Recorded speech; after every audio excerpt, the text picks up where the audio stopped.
every single person who's lost a loved one that you want to connect to again, you have the ability to connect to that person.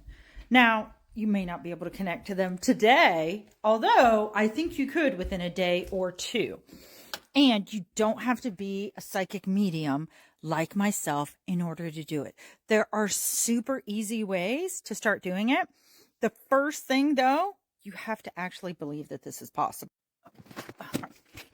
You have to actually believe that you could connect with this person on the other side. If you're someone who right now is feeling disbelief, I just want you to pause and contemplate, because even within your disbelief is the seed of the answer to your belief. And you're like, what do I mean by that? What do I mean is the part of you which thinks, oh my gosh, I can't believe they're gone. How could they be gone? I can't believe I'm never going to see them again. That disbelief right there is a connecting point to, don't you think there's a reason you believe that? If whatever you believe in terms of God, universe, benevolent, creator, I think we live in a kind universe, and by kind I mean loving, that loves everyone and that is working for your benefit, that's also working for my benefit. I believe we're all connected to the creator. That's where I'm coming from. Why would so many people have consistently this feeling of disbelief when someone passes on? Now, of course, logically, you could say, well, they're gone and I didn't expect it. And one day they're here and the next day they're not. And that's so discombobulating. And how do I handle that? Totally. Yes, I get that. And there's another part of you that's like, this isn't the end. I know it's not the end. And that's the part of you that I'm speaking to right now. That part of you has a deep sense that you are still connected to this person. Quantum physics, which some people are going to think I'm taking liberties with it, but whatever, I'm going to take those liberties. Quantum physics talks about entanglement. Two entangled electrons are forever united. What that tells me in terms of humans is two connected humans are ever united. Once you have a love bond between you, that transcends space and time. When they did research about people who are connected and how their brains were connected, and whether you want to call it intuition or telepathy, and how, let's say, I could think something and someone else that I love, and we could have communication that was nonverbal that was happening at times, the more love and connection there were between those people, the more those instances of things like telepathy, intuition increased. So we're just going to go with the belief that you can connect to this loved one. It's not going to be the same as it was before. I will not argue that in any way. It's different. I like to think of it, the starting point is your loved one has taken a trip. There's no cell service. Communication methods are very primitive at this point. So for you to communicate with them, you're not going to be able to use the normal methods. You're going to have to find other methods.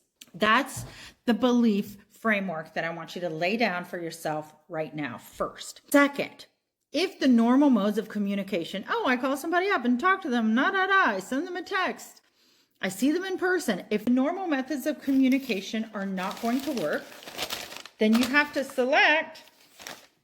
look for what are methods that could work. What are 3 methods you could try that will work? I'm going to walk you through these. So you start with the belief you can connect with them.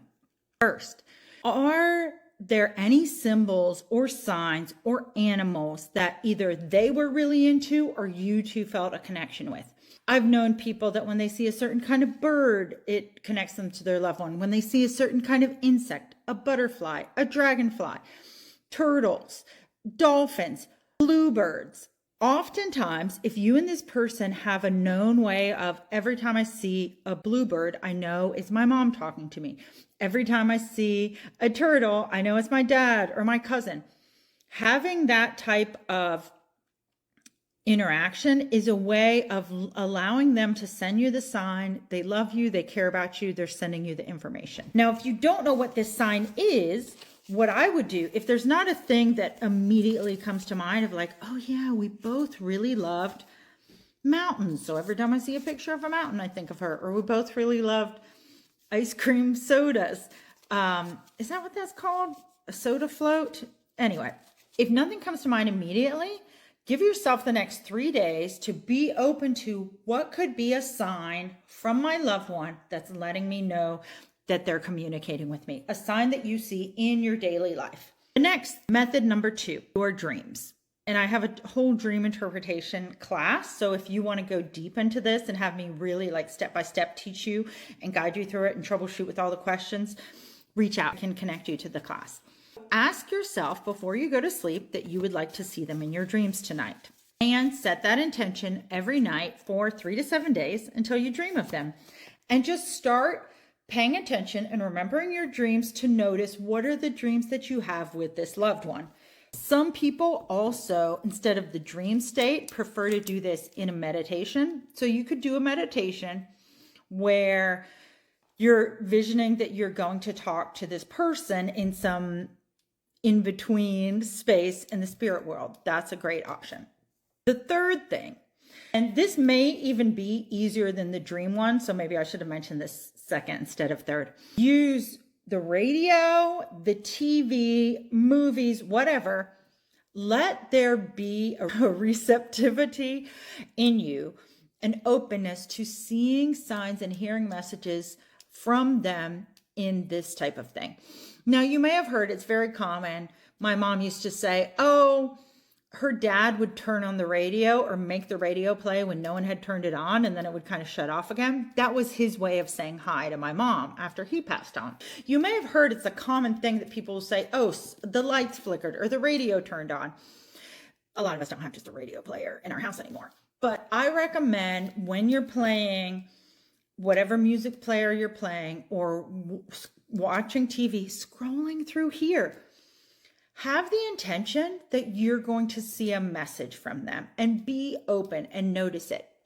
And the last thing, which goes for all 3 of these that I've already mentioned so far, but really is attached to the first foundational concept that I said of going along with belief, is not making yourself feel crazy or disbelief or whatever when you're like, oh, that happened. Yeah, but that doesn't mean anything. Oh, well, that happened, but that's not really a sign. Stop. When you do that in the meanest way, not that you are being this mean, but like the meanest way to say it would be like you're kind of being a jerk to yourself. Actually, I'm sure you could say this in meaner ways, but I'm not going to. Look, I've been that kind of jerk to myself, not about connecting with loved ones, but where I just wrote something off as that's not true. That's not really happening. I don't really believe that. But, and I'm not saying that everything that happens to you is true. Everything is a sign from a loved one. But what I do want you to do is hold off on the disbelief for a little bit. Hold off when you're in this exploratory phase to discounting things that happen, because the world is going to discount you. You know, like if you look around, most people are not going to be like, yeah, you can connect to departed loved ones who are gone. I do it every week. Your average person will not necessarily say that. However, if you get into it with people, many people will say things like, oh yeah, my mom sends me signs, or my sister, whenever I see such and such, I think of her. These things are all around us, but most people are unconscious of it. Make an agreement with yourself to stop the disbelief. Give yourself a month to put disbelief on the back burner, to engage, to see what you can see, to see what you notice, to see how it feels to try this out, to connect with your departed loved one. If you want help, reach out to me. I would be happy to support you. Ask any questions in the comments.